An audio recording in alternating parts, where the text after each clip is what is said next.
Hi everyone, welcome back to my another video. Today I am going to show in this video how to fix WhatsApp event option not showing.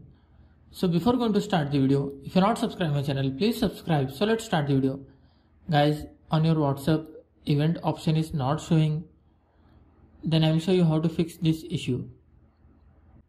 First of all, you have to click on settings. In this you need to find apps. Click on the apps. Click on see all apps. Here you need to find WhatsApp.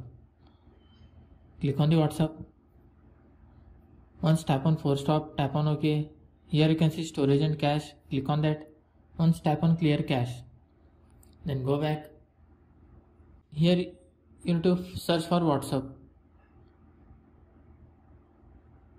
Before going for the WhatsApp in Play Store, first I will show you where this event option will be there. You can see there is no event option in this attachment. Then go back, open the Play Store, then search for WhatsApp. If your WhatsApp is not up to date, then update it from here. After completion of this update, once you have to restart your mobile.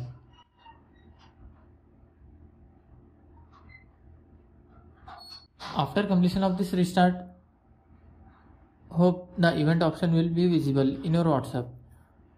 Thanks for watching. Hope if you like this video, please like, share and don't forget to subscribe.